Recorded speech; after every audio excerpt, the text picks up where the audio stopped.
I'm really honored to be here, and I'm so impressed with the group that's been gotten together. And I have to say, after looking through the bios, that this is the most talented, amazing, accomplished, and nastiest group of women I have known. So you can read the bios of our panel in your program, but I did a little bit of research on the internet and got a little more scoop. And pardon me if I've got any of it wrong. It might be dated or something like that. But I'm going to give you a little longer at risk of, I'm going to talk very fast since you can read the bios. Diana Onley Campbell, is it Onley? Is coordinator of the National Juvenile Justice Network's Youth Justice Leadership Institute. She brings a lifetime of activism and decades of advocacy to us today. Her formal education is in sociology from the Union Institute and University. In '79, she helped form Spiderworts, the first all-women anti-nuke direct action group in the U.S. She served within the battered women's movement as a child advocate at My Sister's Place, a D.C. shelter for battered women and their children. She served as program executive for the National Coalition Against Domestic Violence, as the assistant director at the Union Institute Center for Women. She's also served on the board of the Sexual Minority Youth Assistance League, the board of the African American Women's Resource Center, the advisory board of lesbian services of Whitman Walker Clinic in DC, and the program director is at the Gaia Foundation and the executive director of the National Organizers Alliance. She was appointed to the Mayor's Commission on Violence Against Women. That's Diana Onley Campbell.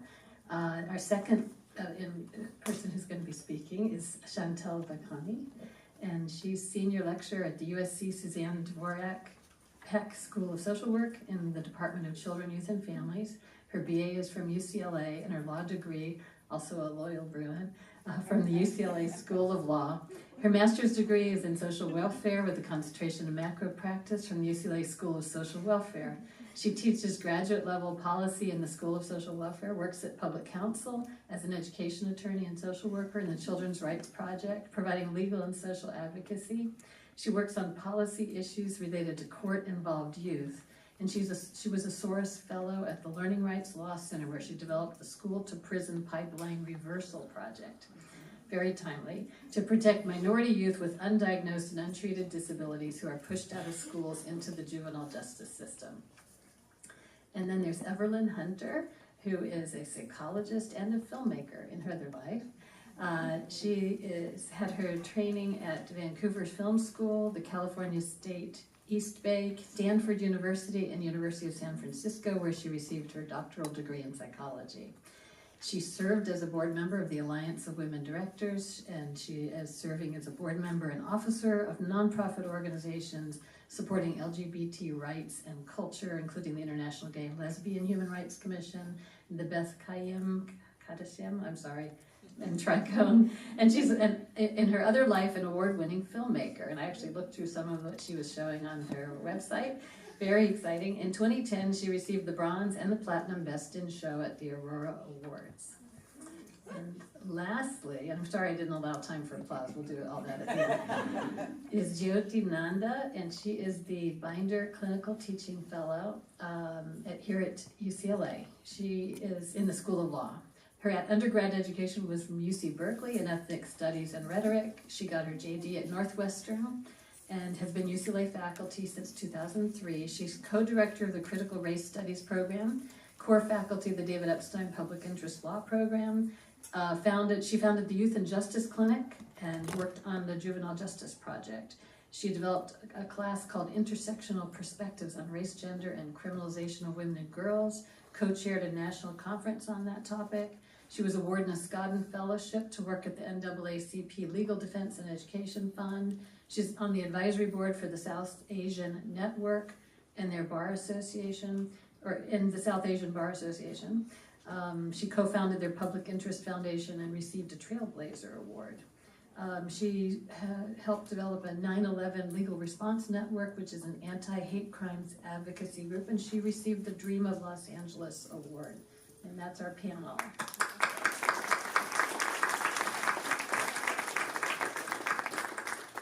So if we can start with Diana Onley Campbell.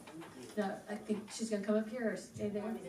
What do you prefer? What works? Stand up so we can see her. Okay, excellent.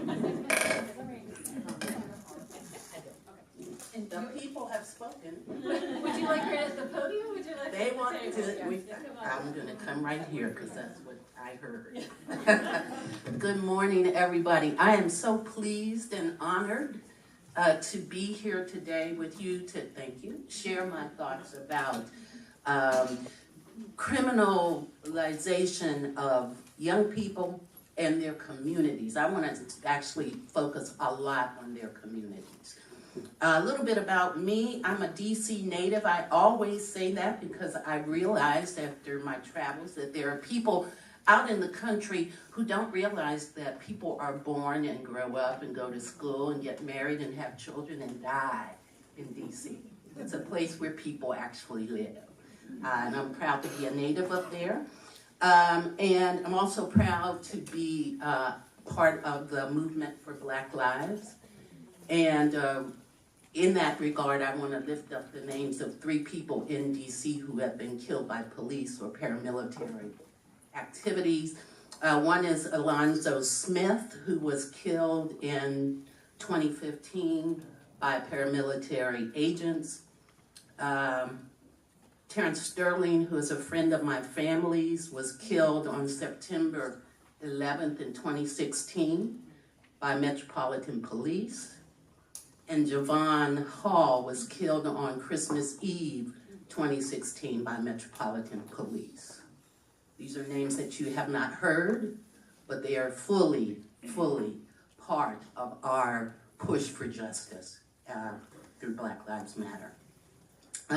NJJN, the National Juvenile Justice Network, is a membership organization for state organizations that are working to improve the systems that come to bear on young people when they are in conflict with the law.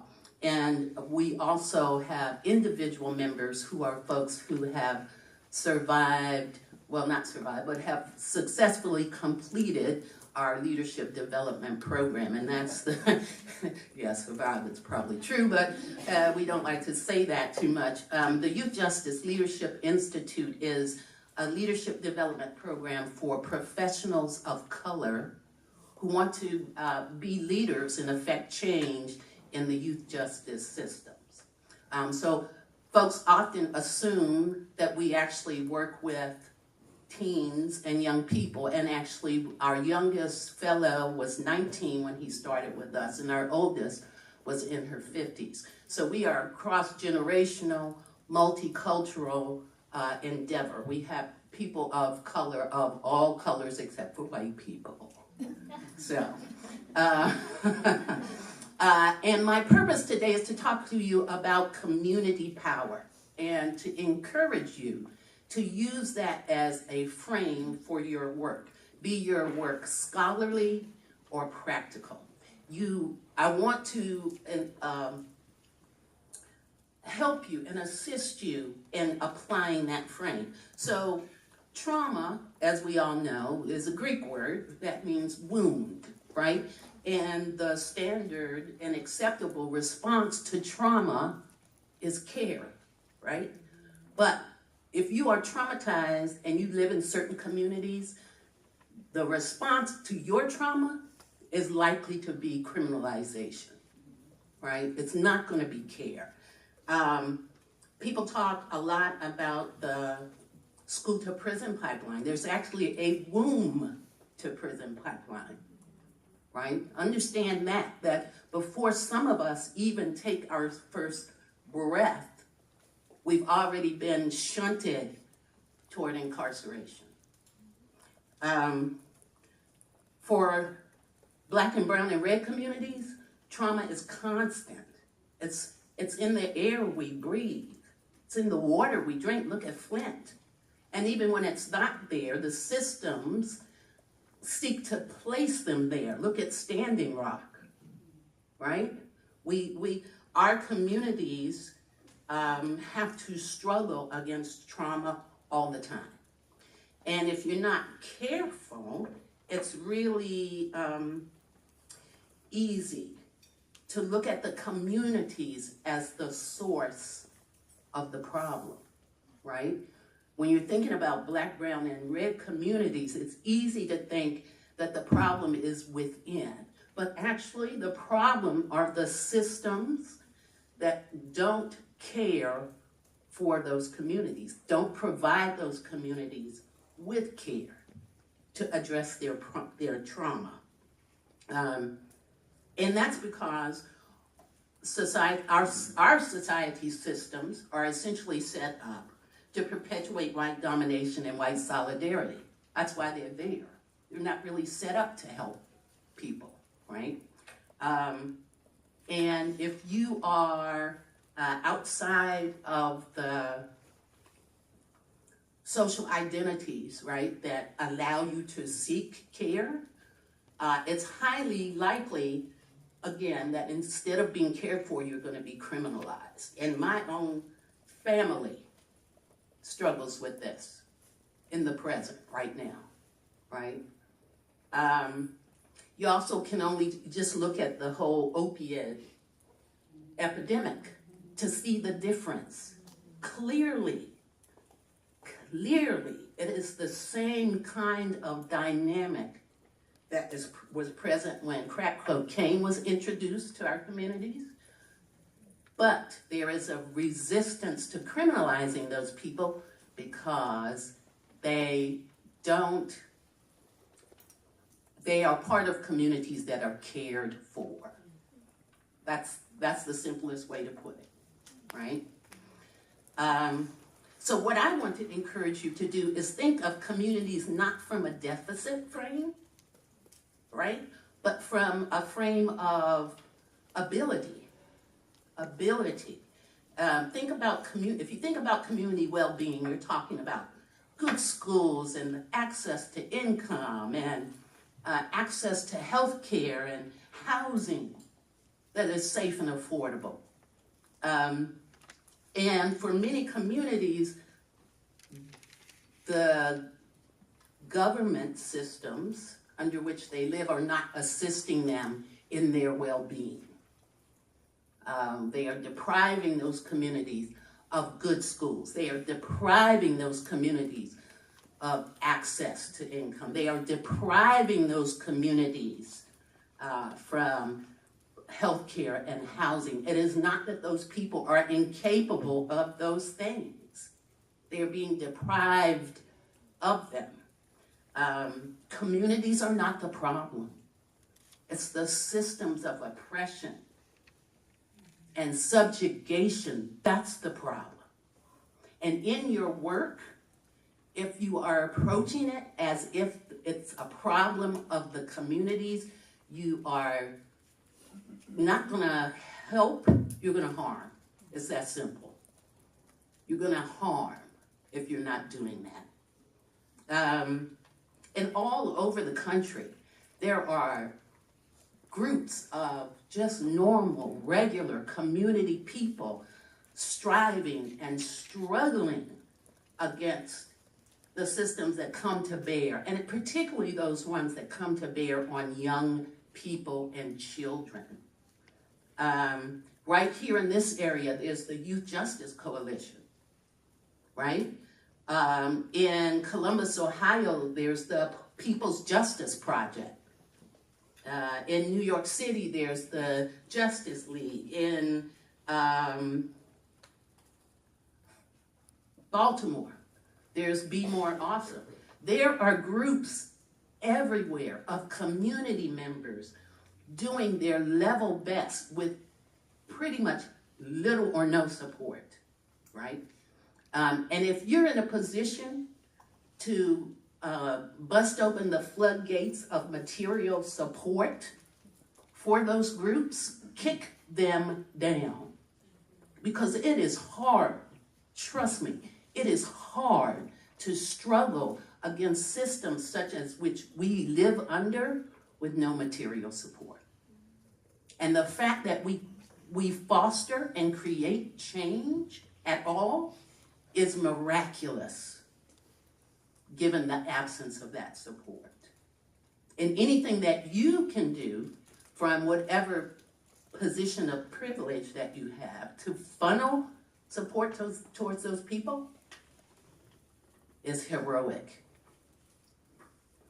I want to talk a little bit in my last few minutes about the Youth Justice Leadership Institute, because one of the reasons that we created it was because we know that members of the communities hardest hit are the ones we should be looking to for their expertise and their leadership.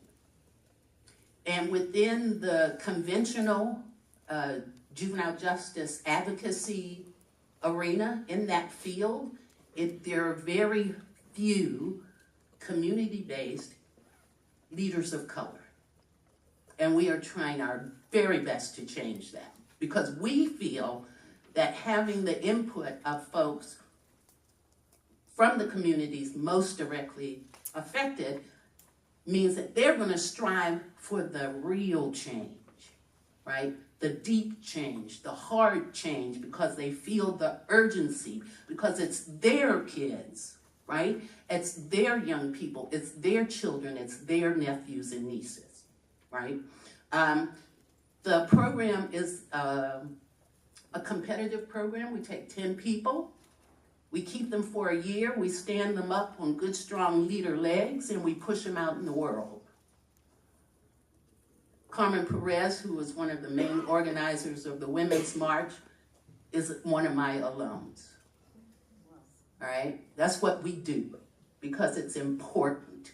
We feel like that's where the change is going to happen, and how the change is going to happen. I'm going to close at this point, and I look forward to the Q&A. I'd be happy to hear from you all. Thank you.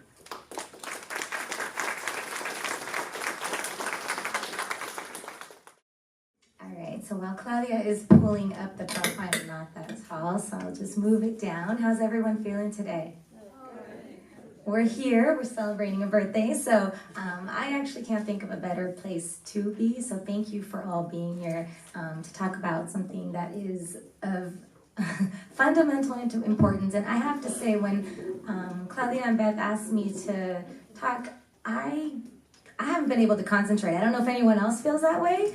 I haven't been sleeping, haven't really been able to do anything, and not feeling very functional. And so every time I wake up and my phone just starts telling me all of the horrific things that are happening, it is really hard to focus. And so I think it's an important and relevant topic that we're going to talk about today in terms of the criminalization of youth, the criminalization of our communities and systems. And also one area that I wanted to share, I actually changed this up last night, so sorry to my panelists, but what I really wanted to focus on. So I work on school to prison pipeline issues. One correction, I no longer work at Public Counsel Law Center. That said, I feel like I do. I am a full-time at the USC Suzanne DeBarek Peck School of Social Work. That said, you can't really disengage yourself from the work. So I'm going to talk about the school to prison pipeline, but what I want to focus on today is really the systems. So as Diana said, the systems of oppression and subjugation, and what does that look like for us as institutions, many of us who work with and for these systems, in the sense that we are paid professionals that are there to support our clients and communities. So what does that look like within the school to prison pipeline? How is it traumatizing and re-traumatizing our youth? And what are some of, just by looking at some of my clients and kind of some of the things that they've been through, what are ways that we may address some of these outside of, obviously, the things that we're going to be talking about in terms of resistance, some of the little things that we often don't talk about, just about what questions to ask, what do you say, just to show that you care. So that's really where I'm going to focus on. But in order to do that, I want to give you a little bit of landscape. So I saw this picture yesterday, just looking through, and whenever I do my Google images, I'm always horrified at some of the things that I see. And I saw this picture and I thought it was really powerful. And powerful because when I would have my clients come to me, they would come to me, I worked on school to prison pipeline, they had been just arrested, and they would come to me for education services. I'm an education attorney by practice, so special education, mental health advocacy, but I'm also a master's in social worker. And so the intake process was about, what do you want me to help you legally with? But my intakes ended up being 4 hours because you can't really start with what is the issue. And so I would ask my clients, do you know why you're here? And they would say, I want help to get back in school. But once we went through the whole system and I explained, we run this program, school to prison pipeline, they would say, Miss, what's the school to prison pipeline? And I would explain to them, well, school and prison, what do you think? And they would say, well, you end up in prison because you have bad schools. Well, there's a lot of steps and stops along the way. And I think it was Diana that mentioned earlier, the school to prison pipeline doesn't start with school, it starts in the womb, it's intergenerational. And so what does that look like, and how do we help our clients understand that is really what I wanna share. And so when I looked at this picture, I really saw the transformation of many of my clients that started in systems before they were ever born, were within those systems, and kept on. Once you enter one system, you go through one to the next to the next. So the areas of the systems that I'm gonna talk about are, once you enter the world, if you are in foster care, the likelihood is your children will be in foster care and their children will be in foster care. And the likelihood is if you are in foster care, your children are likely to grow up in those systems, cross over and enter into the juvenile justice system and then the criminal justice system. When you are in those systems, you are scrutinized, you are looked at, you are subjugated, you will be mandated to take services from social workers, the students that I teach, myself being one of. And how are we going to approach that? And so that's really what I want to look at just a little bit today in my 10 minutes that I have. So, all of that, we're going to do that. 15, I got 15. I got this. But I'm happy to talk with any of you at any time after this.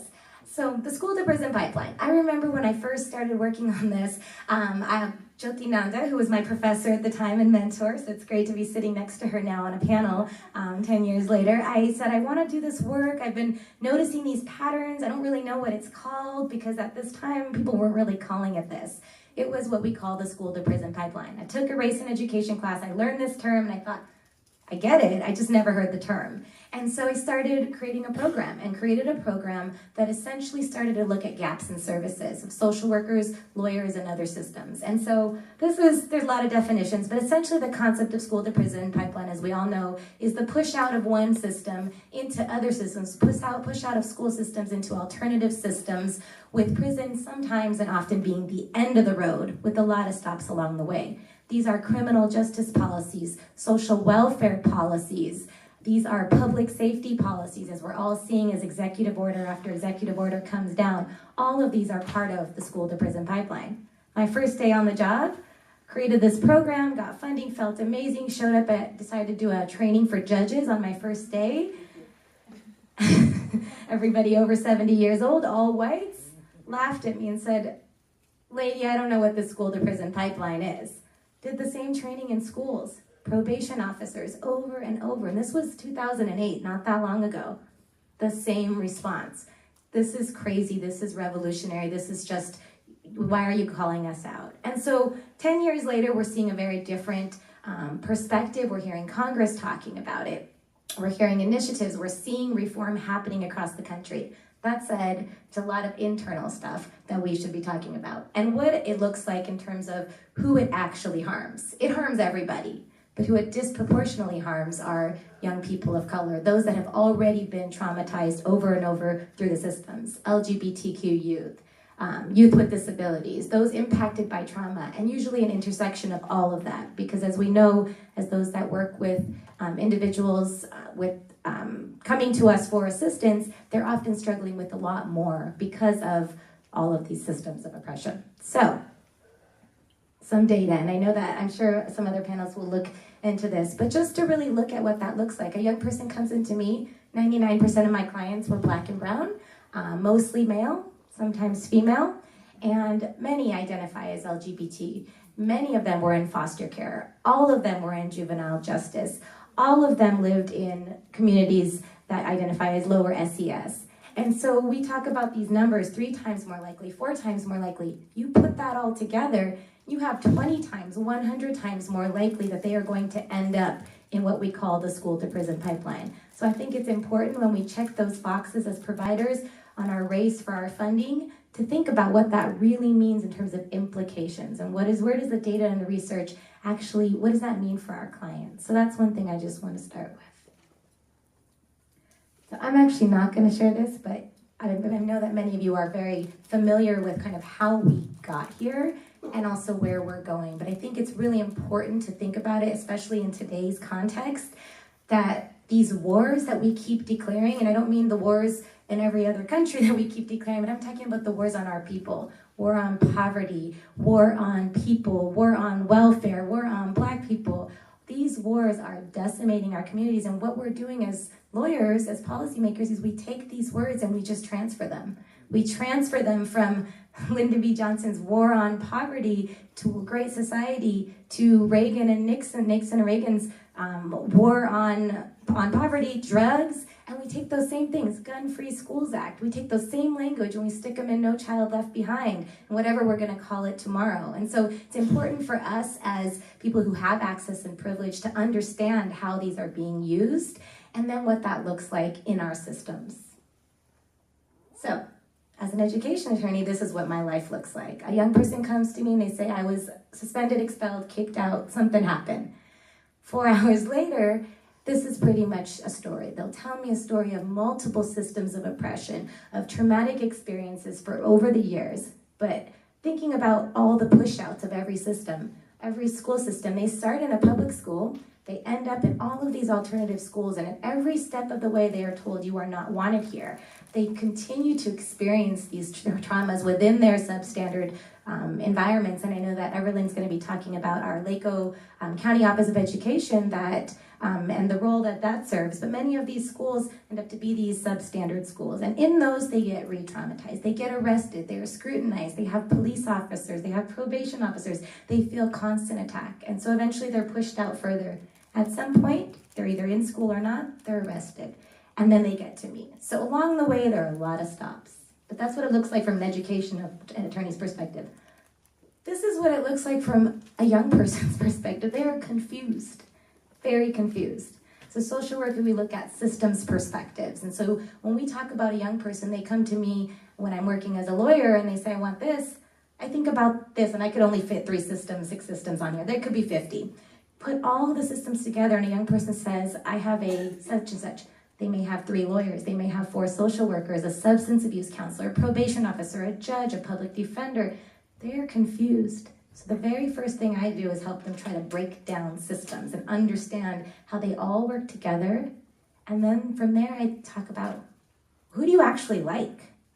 Who do you actually, of all these people that get paid to help you, because you're telling me you're struggling, you're suffering, you've been a victim of this, who helps you? And it's surprising the people they say. They're not their social workers. They are not their lawyers. They are the person, their biological mother who's been told they can't see their child, regardless of the abuse and trauma they've suffered. They are the person they haven't talked to in 10 years. They're the cousin who got deported. And so it's up to us to really understand that. We are sometimes perpetuating that harm by assuming that we are going to save anybody and coming to really understand what they're up against. If somebody enters into one system, like I said, the likelihood is they will go into all of these systems and will be scrutinized along the way. Not to mention all of the larger issues, poverty, gang violence, there could be 100, I could only fit 3 on there. Our policies at the school level, zero tolerance, policing, high stakes testing, all of this is just traumatizing and making it impossible to actually stay in the system. And so where else are they going to go? So I think it's important for us as stakeholders, as individuals, to remember that this is what they are coming, in addition to all of the trauma that they have dealt with. Focus is really, really hard when this is what you're dealing with. So when you come into these systems, important to remember. And ultimately, I'm sure a lot of you have seen this is from Community Coalition, the end result. What does the color of our incarceration look like? And what does it look like to be in a system? And where do you end up? I hate to put this out there, but it's important when I talk to my clients to let them know you don't have to be in prison as the end of the school to prison pipeline, but it may happen, and these are the forces that are against you. 68% of all males in state and federal prison don't have a high school diploma.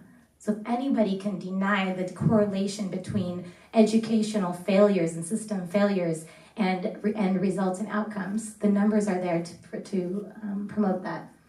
70% of inmates in California State Prison are former foster youth. These are not foster, these are our youth. We as the state, we as the people have committed when they became a ward of the court, and it is essential for us to remember these are our youth, our children, and we are failing them miserably. And what does it look like? You guys can look at that because I have just a few minutes. And so, 4 minutes, excellent. So I actually just want to just give a few examples that really kind of put some of this together. So this was my very first case. After I was told by the judges, didn't know what I was talking about, my very first case, got out of law school and thinking I knew something, and they said, here is your client, A.W. He's been sitting in juvenile hall for 1.5 years. He's 18 years old, he's African American, he's from South LA, he's been to 34 schools, he's been in like, I don't even know how many placements. And we need to get him help, and nobody can help him. Can you help him? You're a social worker, and a lawyer, you could probably make this work. And so after talking to him and looking at why he was stuck there, he was stuck in juvenile hall because everybody wanted to help him. Everybody wanted to get him the right placement, but we have laws that we're providing. The judge said, I want to help him, but he's a runaway risk, so he needs to be in a locked facility. Oh, but he's 18. We have a law. We don't have any facilities here for 18-year-olds, so he's going to have to go out of state. Nobody wants to pay for it. So probation steps in and says, well, we want to, but we can't send him out of state. We need the school district to come in something we had before, AB 3632, and we need the Department of Mental Health and the school, LACO, to come in and make this work and send him to an out-of-state placement so we can comply with the order, so he can be safe. That 1.5 years of that fighting. Then I came onto the case, and this is the explanation, is how do we can now connect public education, our Department of Corrections, or in this case to the juvenile justice system, probation, how does everybody understand and work together when nobody understands all of the other systems? What happened to him in the meantime was he got in fights over and over. He was there, he kept getting longer time. Every time I met with him, he was on another drug. He said, you know what? I have nothing else to do. Today I'm going to take Seroquel. I'm feeling really good. I know what to say. I'll tell the psychologist this. He started out with 0 credits, is what they told me. Nobody ever stopped to look for him. He kept telling them. By the time I ended up working with him, I found 130 credits. He had been to 20-something schools. He had credits, but nobody had the time to think about that. And the trauma that caused to this young man who said, I know that I passed algebra 6 times, but nobody cares. He was a very, very smart man. We did eventually get him, after suing the school and suing the school district and a lot of other people, we eventually got him out of state. And he stayed there for 3 months because his time had lapsed by that time and all he could stay was for 3 months. He came back, and all that should have ever really happened is he should have been reunited with his mom 18 years before that. She had a substance abuse issue and her parental rights were terminated. She was the only one on his side the entire time. You know what we did? We terminated jurisdiction 3 months later, and he went home to mom. Not to say he's fine, but that should have happened 18 years, 17, 16 years ago. But to think that every institution, every social worker, every Department of Mental Health, every probation officer, every judge, all of us tried to help him. And in that, we harmed him over and over and over. And that's just one story. I have hundreds if you want to talk someday. But just to look at how our systems often really do put our young people in worse situations. And so some things to be cognizant of. There's lots of things I didn't get to, but that's okay. The one thing I would just say is just a few tips. Since I know a lot of you guys are students, you guys are practitioners, just little things like asking, are you okay? Oh, you have a social worker, lawyer, probation officer. Do you like them? Do they like you? Do they help you? And if not, why? Because sometimes the people that are in power will often lie on court reports, lie on things, and we need to understand that in order to be able to keep that person safe. As someone who works with foster youth, I see this all the time.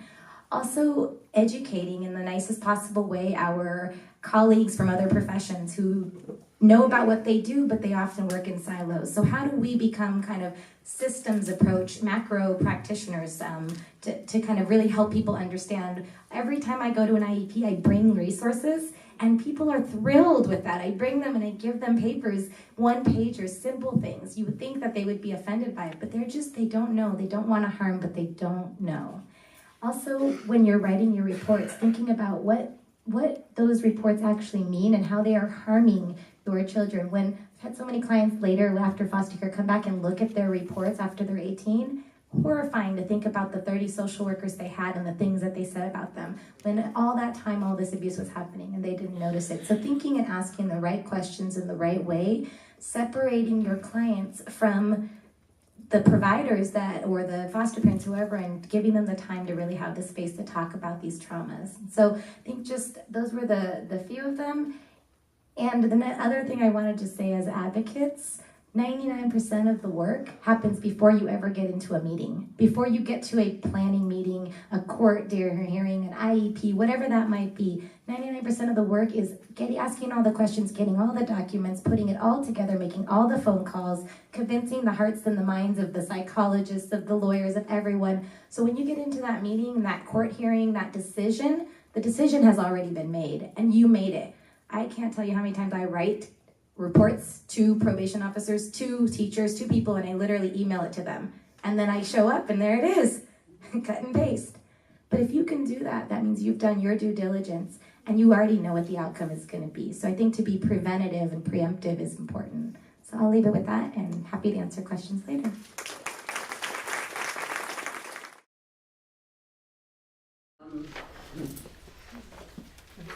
Many years ago, I worked as a substitute teacher in East Oakland. At the time, one of the communities most impacted by violence. And I was fresh out of undergrad, and this was a job that paid enough for me. This was prior to my master's work and my doctoral work. But I was a long-term substitute in this classroom. And these were kids who were walking to school, who on average approximately had witnessed approximately 2 to 3 drive-by shootings. We had a first grader who brought a gun to school because he felt unsafe. This was a community that was impacted by violence in many ways. Most of the students were being raised by grandparents. The community was impacted by drugs. I had a 5th grade class, and in short, I'll say this class convinced me not to be a teacher. I left teaching after being a short-term substitute in this class. It was difficult, to say the least. I won't go into a lot of details about it, but fast forward probably about 10 years later, I was actually on my way to defend my dissertation. I flew into Oakland Airport on a red eye, and as I walked down the breezeway, I heard someone say, "Miss Hunter." And being tired, not being willing to deal, I kept walking. And I heard the same male voice say, "Miss Hunter, you were the best teacher I ever had." So I stopped and turned around, and there was this young man, approximately 20-something years old, and he walked up to me and he said, "It's me, it's Keelan. Some of us turned out all right. Some of us have jobs." He was a sky cap. And I tell you this story because this class was the one that convinced me to leave teaching, to go back to grad school, to get a degree, so I could work with individual and small groups. I didn't know the impact I had on this kid. This was a kid who he wasn't the worst kid, he wasn't the best kid. In fact, he was this fat little kid who sat in the middle of the class, never said a word. I didn't realize the impact I was having on him in the span of 6 months. So, I say that because I want to leave you with the thought that each and every one of us can make a difference. Sometimes when we don't think that we are making a difference, we do. The potential consequences of risk factors. These are the risk factors that you've heard talked about before. It can be a mental illness of a parent, can be poverty, violence, domestic violence within the home, violence in the community. But essentially, if a student, as you can see, who comes into the school has 6 or more factors, there is a 90 to 100% chance that there are going to be developmental delays. Public school systems deal with students from the age of 3 through 22. Most people think it's 18. General education deals with students from age 3 through 18. But if you qualify for special education, there is the option to stay in school through 22. How many people know what a school psychologist does? Okay, fair amount, about half the room. All right, usually most people don't know what I do and I get called a counselor. But we do something a little different. So for those of you who don't know, a school psychologist, ethically, we're mandated to work with the interests of the child, for the best interests of the child in the school system. Oftentimes that's not what happens, but that's what we're ethically mandated to do by the National Association of School Psychs. We do a combination of assessment and clinical. The training for school psychs in probably the 80s and 90s and prior to that had more of a clinical focus. What I'm aware of now is that school psychology programs have less of a clinical focus and more assessment. So you now have professionals in the system that are more focused on assessment. So what happens to a student when they come into the education system? They've already been impacted by trauma. This little 3-year-old comes into school, and behaviorally, usually what happens is they start acting out in the classroom. They're being asked to sit for 6 hours a day, typically. They might be hungry because they haven't eaten. They might be experiencing flashbacks, you name it. And what that comes out as is an acting out behavior. So you have a teacher who, let's say, is a first-year teacher who is completely overwhelmed because the training has been poor. There's been no training in classroom management, which is number one of what happens. So this little black boy, because typically black boys get identified more often, is acting out. And the teacher says, I need help.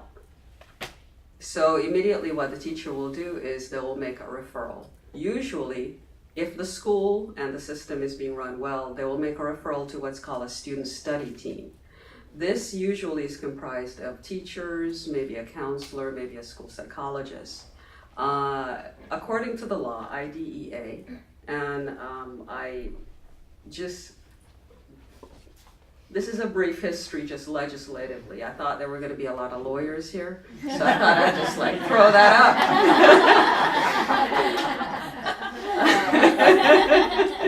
up. So I won't talk about it, but here. All right. So as you can see, I mean, this has been going on from 1954, and I think you talked about it from the New Deal all the way through now. 2004 was the most recent iteration of IDEA. But this little boy is referred to the school psychologist, and the school psychologist has now the task of determining whether or not this student qualifies for special education. There are 13 criteria in special education. Some are self-evident. Visual impairment, that's clear-cut, right? Autism, relatively clear-cut. Traumatic brain injury. The criteria that are not so clear-cut and are subject sometimes to abuse, let's call it that, are learning disabilities and emotional disability. Those are the two primary ones. And there was a 1972 case, Larry P. case, where young black boys were being forced into classes that they called EMR, educably mentally retarded classrooms. They were using test instruments that were not culturally or racially or ethnically sensitive. So typically the scores on those were lowered. So these students were looking as if they were not functioning cognitively at an average or above level.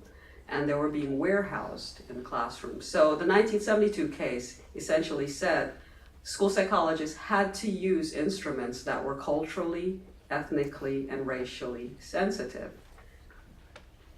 There's still some problems with that because what that means on the ground is a little bit different.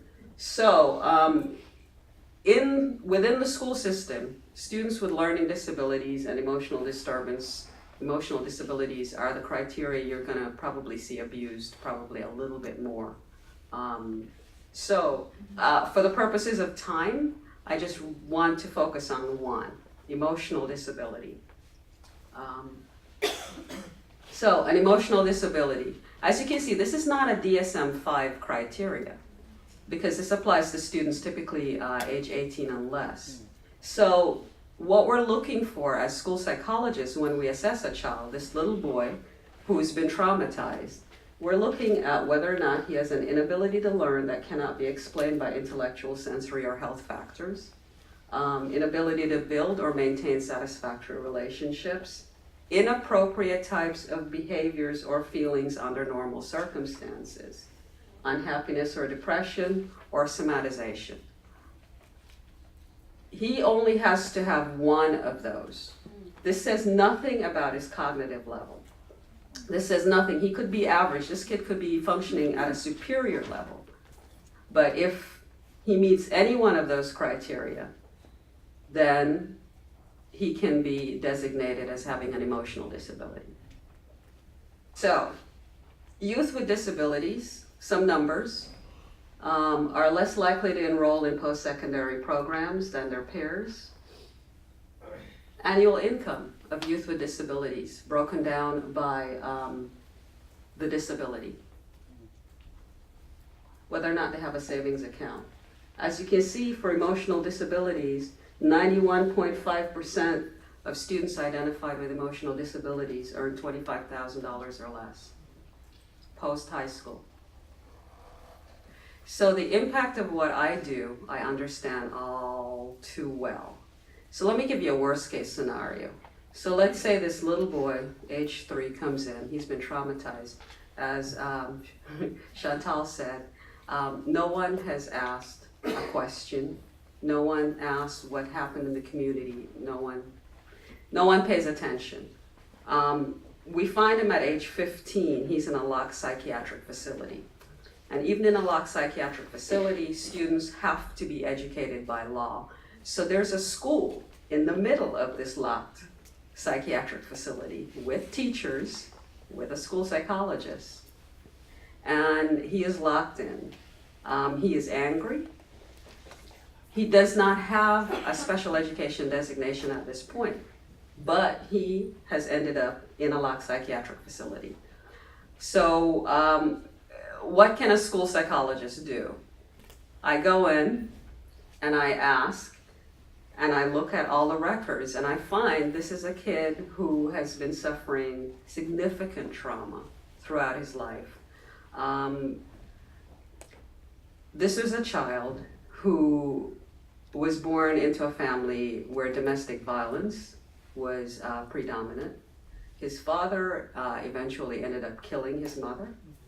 His father is now in jail for life. This young man had no other family, so he was put in the foster care system. He had been in 15 different foster care placements up until the age of 15. Eventually, no one in school had asked these questions. Nobody knew. He eventually was in the community committing some crimes. He got involved in the juvenile justice system. He was angry, he was acting out, he was getting into fights, and eventually ended up in a psychiatric center with only a probation officer as the person who would had his quote-unquote best interests at heart. This probation officer had no idea what to do except to lock this kid up. This kid had no idea of what to do except to act out. He was being restrained, meaning 4-point restraint on the floor approximately 3 times a week. And he just had no idea of what to do. I wish I could say it turned out well, but it didn't.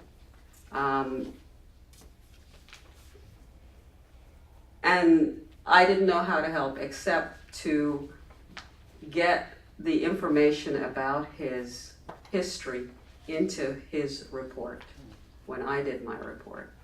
That was all I could do. So, given that I have 1 minute left, oh, 2, I have 2 minutes left. Given that I have 2 minutes left, I'll just summarize and say shortly, We're running out of time.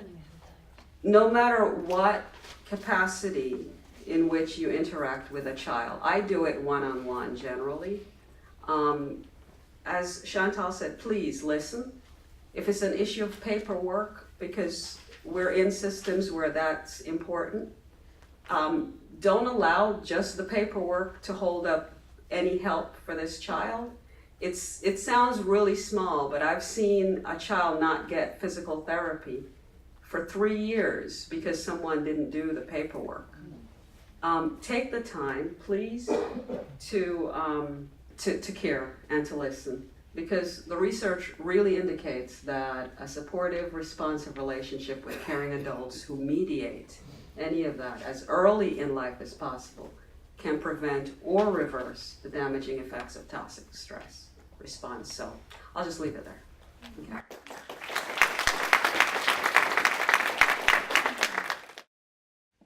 Good morning.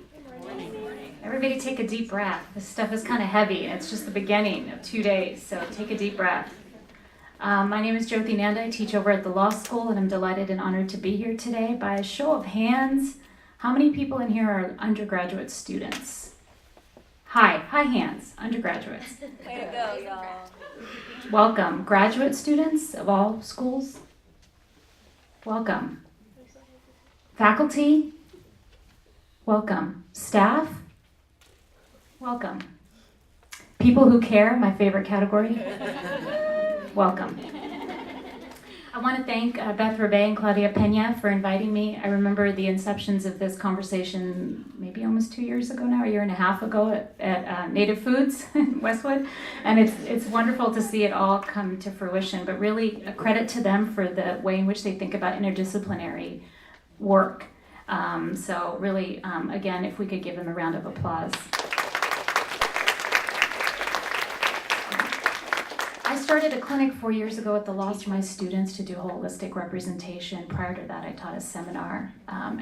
And my clinic right now works in collaboration with the Alliance for Children's Rights. We represent kids in their education records, much of what Chantal talked about in terms of making sure that their education rights are not violated, since many of the judges keep kids on probation until they graduate, and kids on average that we work with that are probation and foster youth move through the system. I think they change schools on average 8 times during their, and that's an average, so we have some up to 20, and as Chantal mentioned, and some maybe 2 or 3 schools. We also work with Children's Defense Fund California and the Anti-Recidivism Coalition to do systemic reform, because we believe that you have to do individual cases, but you also have to think about systems, like you heard everyone say today.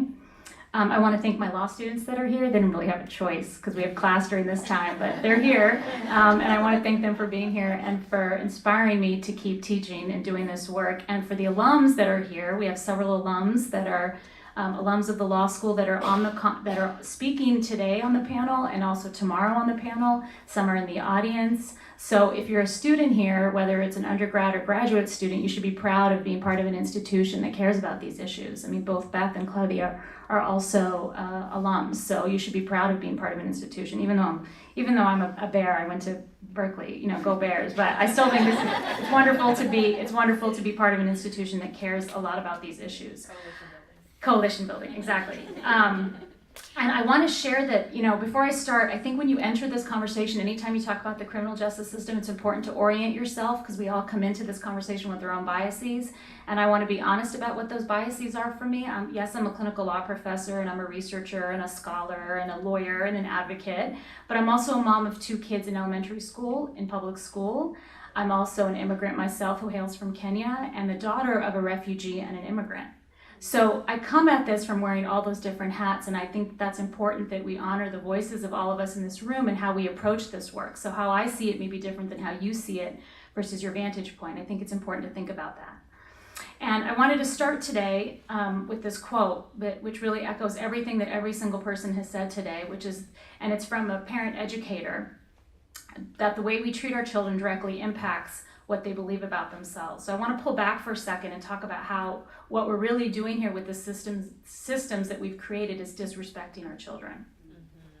And I want to connect it to kind of themes that you're going to see all day today and all day tomorrow about trauma.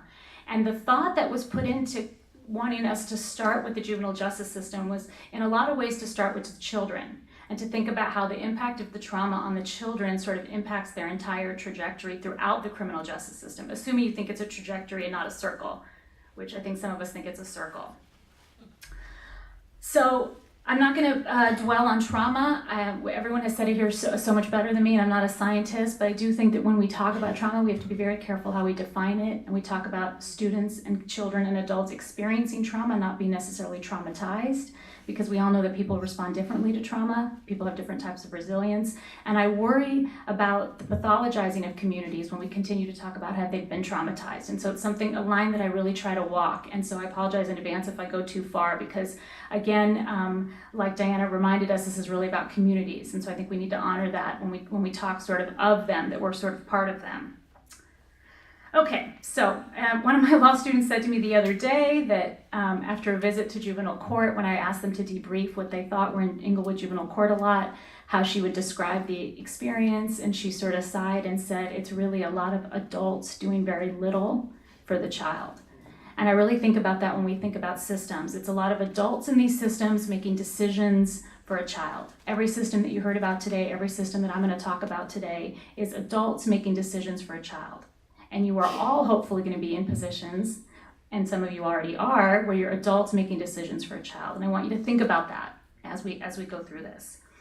So, and I want to start with the juvenile justice system. So, for those non-lawyers in the room or non-studiers of criminal justice, the juvenile justice system was started in the late 1800s, early 1900s as a way to be a separate system from the adult criminal justice system, because even back then we knew children were different, and even back then we believed that children are worthy of rehabilitation. And it was designed to be an individualized system, which means that every child should be treated as an individual and should be given treatment that is directly responsive to what they need. Sounds right. I don't know if there's anyone, even an educator, who would disagree with that. That's what it was initially designed to do. So this is sort of a big swath of kind of how kids walk through the system, all the different ways in which they can enter. As Chantel said, this chart could be very much more complicated than it is, but this gives you a quick overview.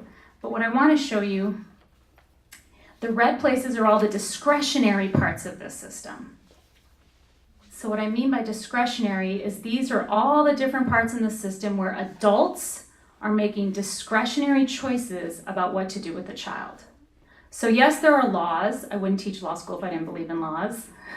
We live with the president who may not believe in laws, but there are laws, there is guidelines, there are MOUs, there are codes.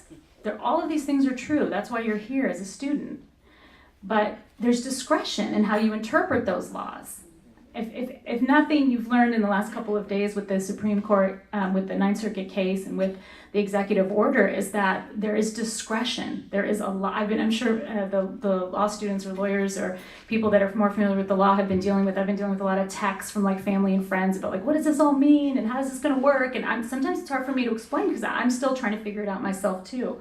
But if anything has taught you is that there's a lot of discretion in how these rules are interpreted. So at all these points in the system, adults are making discretionary decisions about a child. So the question is, what values are we telling our children when we make these sort of decisions that we're making? So going off of Diana's point and Evelyn's point, we know that by the time the children enter these systems that they've already experienced trauma in some form. We do know from a 2015 report that Denise Hertz did about probation outcomes in Los Angeles, just under 20% of the children who were in the juvenile justice system had contact with DCFS, and all of them had substantially found claim of abuse or neglect with one or more parent. So 20%, 1 out of 5. 6 out of 10 of the children, or 60% of the kids, had had one or more contact with Department of Mental Health. Almost 2/3 of the children were on public assistance and had an immediate family member who was incarcerated. And on the average, the children had 8 school transfers in their education career for things such as family moving, discipline, or behavioral problems. So this is the population that's entering this system, and we're making adults making decisions as to what to do with them. And as everyone has said, but it's worth repeating, we know that most of the children, both in Los Angeles and in the country, tend to be students of color. Nell Bernstein, who wrote Burning Down the House, which is the book my class reads, has a national statistic that young people of color make up about 38% of the youth population. It might actually be higher now, but are 72% of the incarcerated population. Okay, so we know the statistics. We know that they're bad. All right, so they enter the system. We know that they're traumatized. This is how we're spending our money. I like to start with the education system. I know we can orient ourselves back to, we could be here all day talking about housing patterns and gentrification and prenatal funding, and we could be here all day doing that, and we should probably be here all day doing that, because that's all really valuable, or pre-K, or this new move to preschool funding. All of that is all relevant, but I'm going to start with the schools, because that's our orientation at the work. So in LA County, we spend $233,000 a year to incarcerate a child, yet in California and in Los Angeles per year, we spend about $10,000 per pupil. And California ranks 42nd in the country per pupil spending. So what values are we teaching children, right? We're teaching them that we would rather surveil you and detain you more than we'd educate you.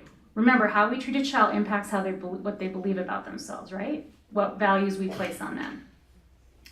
And we know from what Chantel told us and everyone told us today that the trauma they experience in their underfunded schools is so unnecessary and so extreme, but yet we continue to fund it at disproportionate rates to other sources of funding. So think about it. As a child going through the school system, what are you valuing? What are we telling them to value? So what do we know from the teachers? The teachers tell us, and you heard it today from Evelyn, and many of you might be teachers in the room or former teachers, is that the kids are experiencing violence in schools. Imagine that. They're in schools and they're taught to fear rather than to be fearless. Remember, how we treat a child impacts what they believe about themselves. For our children at LAUSD, it's difficult to talk about systemic change without talking about the atmosphere in our schools. And as many of you in this room know, or should know, or don't know, or will know now, we do a lot of surveillance of our kids, particularly here in LAUSD. Hashtag, I think students not suspects, is a new campaign. We surveil the kids, we metal detector them, we do dog sniffing, we have police inside our public schools. Random searches. So remember, how we treat a child impacts what they believe about themselves. If I can stop you in the hallway and pull your backpack without asking and dump it upside down, how do you feel about yourself when you go to school every day? How much do you value school? How much do you value how much emphasis we're putting on you? And now we turn to counselors. Can you imagine if every kid had a counselor like Everlyn? Or school psychologist? Sorry, I just made the same mistake you said. School psychologist like Everlyn. Can you imagine? Can you imagine if every client of mine had a psychologist like Everlyn? We probably wouldn't be here. There wouldn't be anything for me to talk about. I wouldn't probably even be able to have a clinic. So the American School Counselor Association recommends a student-to-counselor ratio of 250 to 1. In California, for the last year that we had data, it was 1,016 to 1.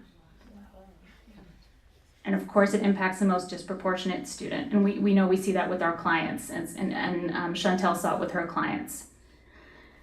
Most of what my students spend time doing is calling schools to get records for their students. Literally, that's where they spend the bulk of their time. That's why they're in law school, is to learn how to advocate at this micro level, because those are the skills that really are important to help our clients. So remember, how we treat a child impacts what they believe in themselves. We know that the impact of trauma, and we know the we know the impact of trauma, we know the impact of trauma on the whole being. So I can't do any presentation without talking about school police. Okay, so really quick, what do we know about school police in LA? We know there are a lot of them. The Los Angeles School Police Department is the largest independent school police department in the United States, with over 350 sworn police officers, 120 non-sworn school safety officers. It is the 5th largest police department in LA County and the 14th largest in California. We also know that it's expensive. According to the local accountability plan for 2015-2016, LAUSD will spend $58 million on school police. And just to put it in perspective, they spent $5 million on psychiatric social workers and $8 million on psychologists. So remember, how we treat a child impacts what they believe about themselves. And we have a lot of work to do. We do, we have a lot. I wouldn't keep doing it if I didn't believe it was possible to change though. And I envision, and I think all of us should try to envision, even if we have to close our eyes, a life for our children in the future where there is no juvenile justice system, where one day I can say, I used to talk about that, I used to write about that, I taught classes on that for years, but it doesn't exist anymore. And that's sort of what I vision for our kids. I vision for our kids a school like this. So Sarah has a heated argument with her parents before leaving for school, so she's running late. Right now, she's greeted by metal detectors and a police search. And I deliberately use Sarah because I want to remember the girls that are also in these schools and the rise of girls now in detention, which is up to 40% in some places. I'd rather teachers and administrators welcome her as she enters the school. No police car, no metal detector, no gateway. She's late to first period. Now her teacher scolds her, and of course she talks back, and of course she's given detention because she doesn't respect her teacher and she doesn't feel like her teacher respects her. Instead, I want her teacher to wait after class and speak to her and find out what's going on and to try to figure out productive outcomes. Let's say she gets into a minor altercation in a cafeteria, which all children do at some point. Instead, now a school police officer detains her and often arrests both students. At the very least, questions both students without the presence of an adult. Instead, I prefer a world with peer mediators, support staff, let the students sit down, de-escalate, teach them coping skills that they're going to need their whole life, their whole career. Later that afternoon, oftentimes Sarah is held in a detention facility, and that's true. School resource officers will directly bring kids to the detention facilities. That's not a lie. And now she's embarrassed. Now she potentially has an arrest warrant, and now she has to explain herself both to her family, her community, and also when she goes back to school the next day. And oftentimes the school the next day isn't going to want her back. So then here goes her trajectory of bumping from school to school. Instead, Sarah and the other student agree to help clean the cafeteria. She meets with her counselor and her parent, and they resolve it. And I believe that this is true. I believe that this can happen. We have to believe that. I want to end on a positive note because I think it's really important that all of us think that we have agency, just like we want our kids to have agency. So just remember, the way we treat our children directly impacts what they believe about themselves. And I want to applaud all of you for being here today. Really, because it takes effort to be here to want to talk about these issues, for the work you do, for whether you study it, research it, write about it, or even just think about it. Even if it's just something that you think about or read about or listen about. I think it's really important. And remember, we can do better and we will do better. And I want to leave us with this James Baldwin quote, that not everything that is faced can be changed, but nothing can be changed until it's faced. So we've put a name on it, and we can fix it now. So here we go. Good luck.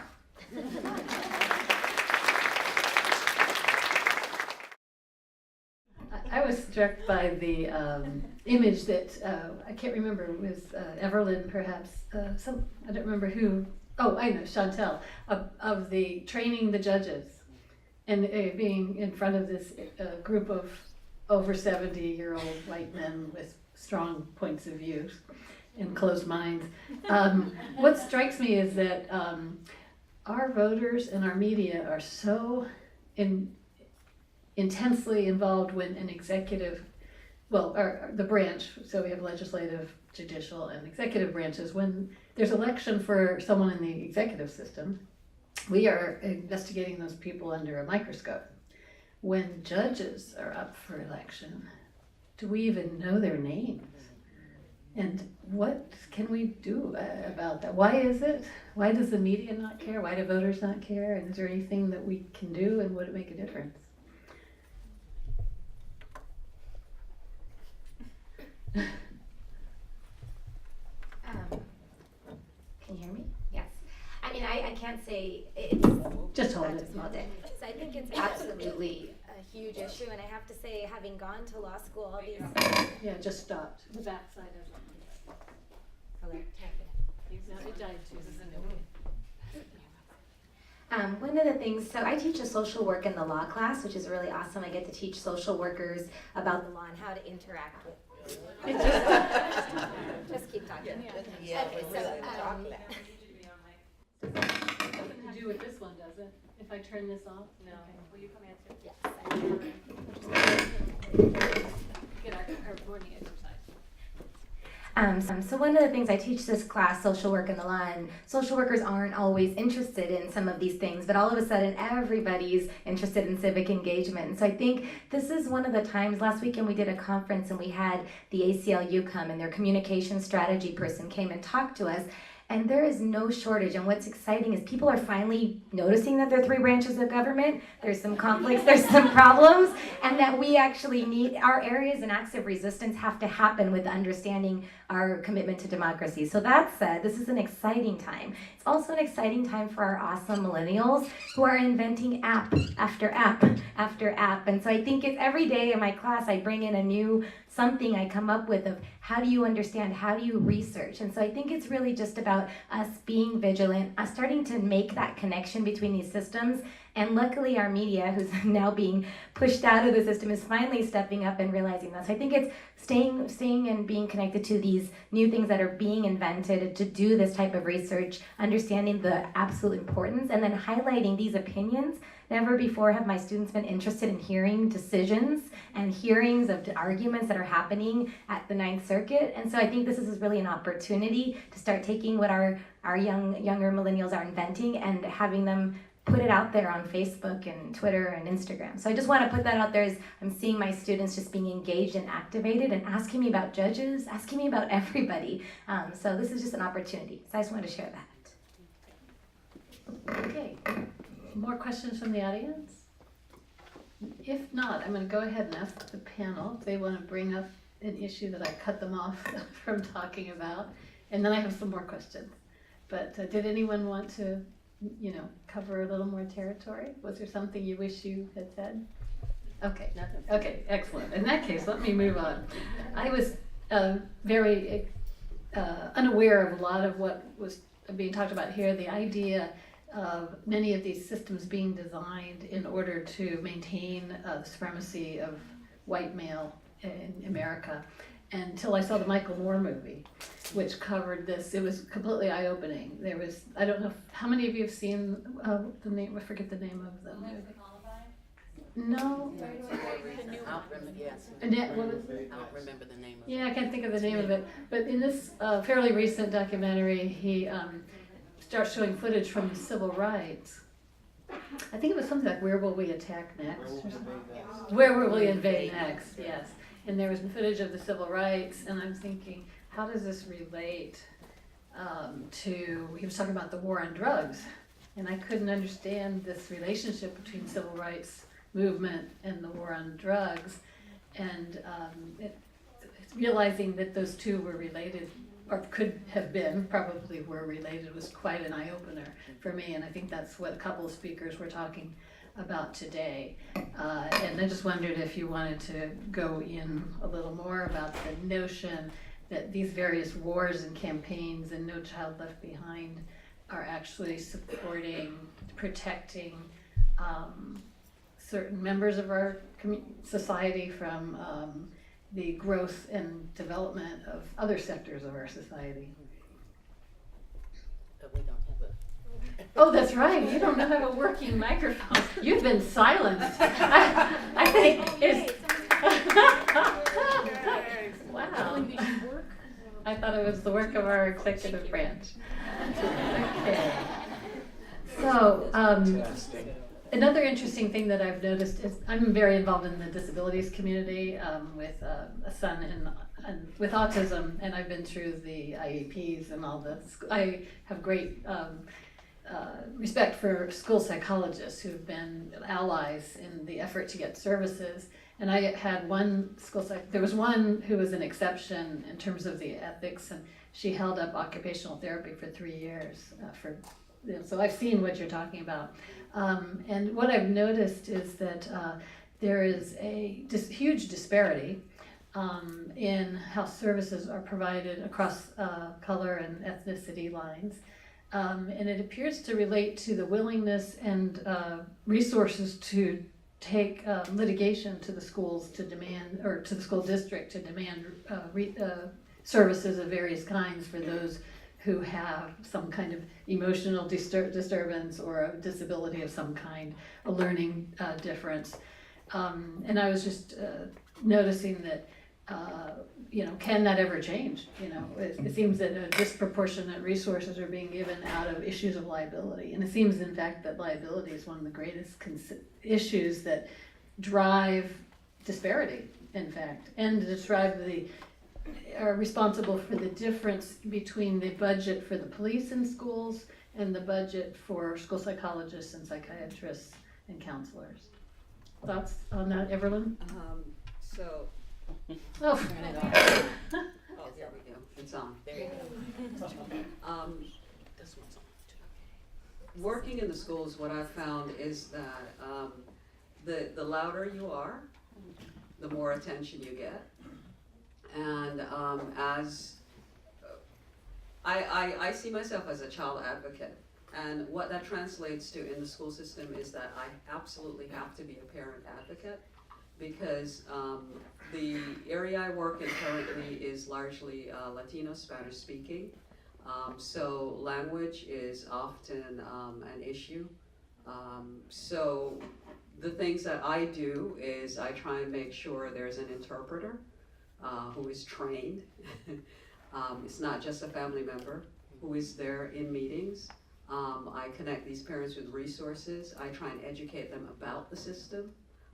I tell them, you need to read your rights. Yesterday, I sat down with a parent and actually went through the procedural rights and highlighted, you need to read this because you want this. It takes people who will actually take the time, because that's not a part of my job description, and in fact, I could probably get in trouble if my supervisors know, because their goal is not necessarily the best interest of the child. Their goal is about necessarily money. Well, that's pretty much it, how to save money.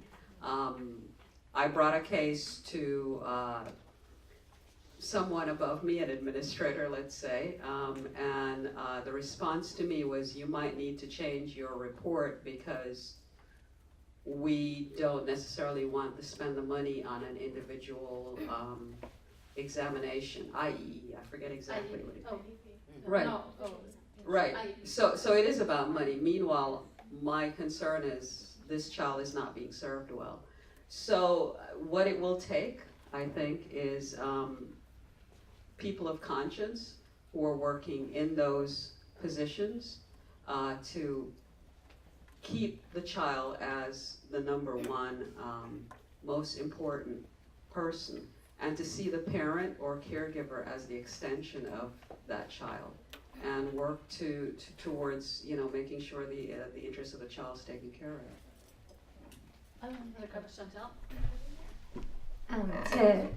To go off of Everlynn's point, from the other side is often someone who worked very closely with LACO, not always on the best terms, but we try.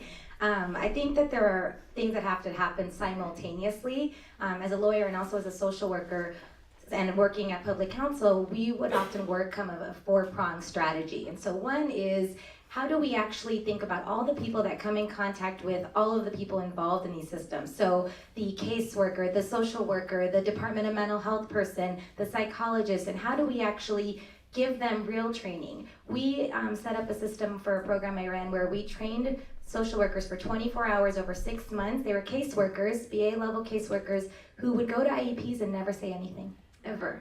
And after 24, 25 hours and showing them how it looked, I would go with them as part of my grant and watch them, and they were on fire. All of a sudden, they were getting things they could never get before. Parents were speaking up. Young people were actually in the room and having a voice. And so that's one. Training of the people that are going to support staff, the paid people, and the others that are going to go with them. And then policy change. At another place I worked at, it was mostly about litigation. So due process over and over and over. That is effective only if coupled with all of these other things. And so one of the big areas is policy and systems change and working within, getting on those boards, working with LACO, working with these organizations that actually ultimately have the same ideas. But so trying to help actually rewrite policy without litigation, but always with the threat of litigation. And so then having that opportunity, and sometimes the one-on-ones can be helpful, but I think some of these class actions and looking at more of the systems wide, even if it's just a threat and doesn't go anywhere, really does highlight that.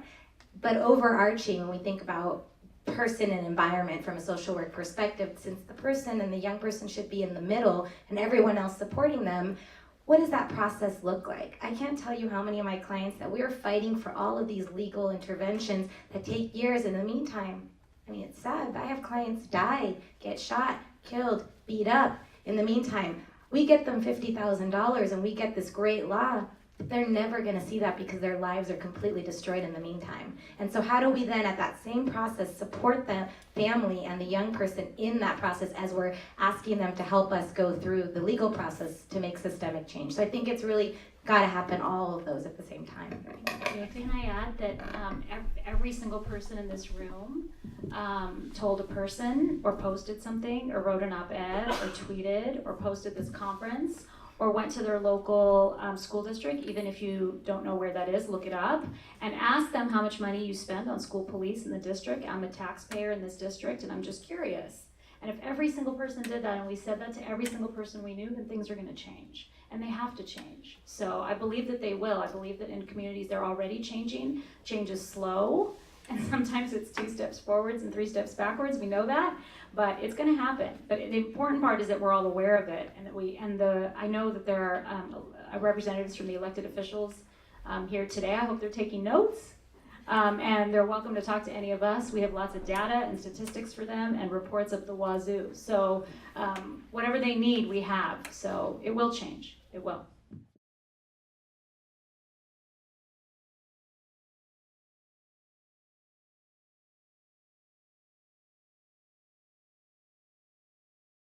I would just say that, looking to the established institutions may not be the best, most efficient way to address this.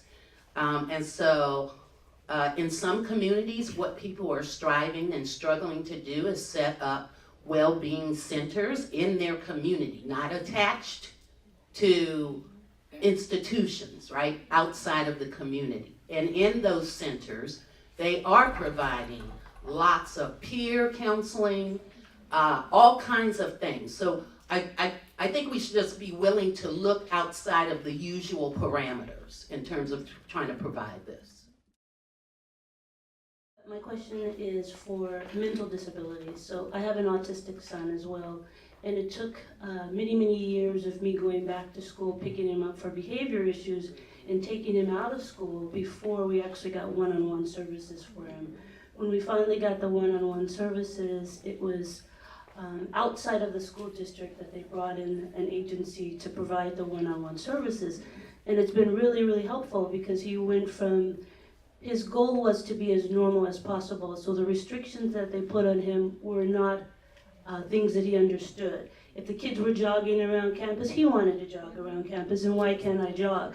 Or if they went to the restroom, why can't I just get up and go to the restroom without being restrained? So having one-on-one services for him has proven to be incredibly beneficial. He's the sweetest kid, they all love him. He's very polite, always complimenting, always excusing, but the one-on-one services has really proven to make a difference for the emotional behavior. So I guess my question is, do you think that there'll be, and she kind of answered it, I know it's money. I never knew what the reason why it took so long, so now I know it's probably money. But does the community affect when you can get services, and do you see like the demographics, maybe where the school is, and do you see one-on-ones being a possibility for more kids with behavior issues?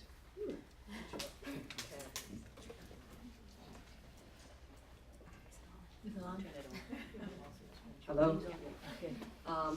So, to get to, I have never seen a policy within the school that's set about how you get a one-to-one. It's a very subjective process. Recently, discretionary, subjective, discretionary, yes. I know what you meant. So In again, response to litigation. yes, Right. yeah. And in response to who screams the loudest. Sometimes that voice comes from within the system. Sometimes it might be a school psychologist, sometimes it might be a teacher who pushes for that. But I don't know what the larger numbers are in terms of how it breaks down by race. But what I've seen working in the school systems for this long is it's about who screams the loudest, who has the most resources in terms of an advocate coming in, whether it's through regional center or some other outside agency who helps. And yeah, that's my honest question, my answer to your question. I'm a marriage and family therapist. I've been working with nonprofits for, over a decade in different capacities. Interventions, gang reduction. Right now I'm working at Alma Family Services with a program that is integrating juveniles coming from camps back into the home and providing services, mental health, and particularly on my part. And what I'm noticing is there are so many systems in place. And we come in and provide services, but even with that, we're limited as to what we can provide, what I can bill for, if they have Medi-Cal, if they don't. And then you have a lot of people still falling in the cracks, and still being left behind. Not being able to provide the service that the family can benefit from, but providing the service that the state feels, and usually is narrative therapy, 12-week sessions, 16-week sessions, move them on, solution focus. We don't have time for them. And even within the spectrum of policy and grants, all of these nonprofit agencies are really in battle with one another to just get the stream of funding to provide the services that all of them have in mind and conceptualize will benefit the client. But because there's so many policies and things like that, that it just makes it almost impossible. So it's like, I kind of feel like we move from the top and it just trickles down, and then we find a way to segregate even more, and then the money that comes down from the state, even from the cities, comes down to zero absolute with families that need the assistance with advocacy because they don't speak the language. They're immigrants, and so they've been taught, don't go outside, don't say anything. You're gonna be deported, and even more now. So how are we supposed to exactly advocate in essence with this way? Because it just seems like we're continuing to do the complex traumatization of the child or the families all over again, just in different ways. So I can't answer all of that because that is an entirely giant conference with everyone coming together. But one thing I just want to put out there is a model that's being used. I used to work at Learning Rights Law Center, and it's specific to special education, but this idea of the train the trainers or the promotora model. And so this idea that parents who had kids with developmental disabilities, we started out with 3 or 4 parents, now they have hundreds, they have them in different languages, and they are the fiercest women, mostly women, ever. And so watching them go from being meek, passive, showing up at IEPs to saying, I will get you, I will train you at your church, I will take 10 of you with you. When we show up at that IEP, there's going to be 10 of us. And not only do we know the law, not only have we been trained by advocates, we don't need them there because we can do it. 2, we know the panoply of services. We know exactly what we can ask for. We know the criteria. We know how, and we know what will happen if you don't do that. And so we know our remedies. So I think getting our community members, being us supporting them as lawyers, social workers, however, and there's always going to be this fighting among agencies, but it's really going to be about the community, as Everlyn said, speaking the loudest, but not just speaking the loudest, but using the language that they speak. We have to know their language, and that's where I think we all really come in, is training our communities on the language to say and speak. A new That's all kind I of can say. boot camp, right? Boot camp. Okay.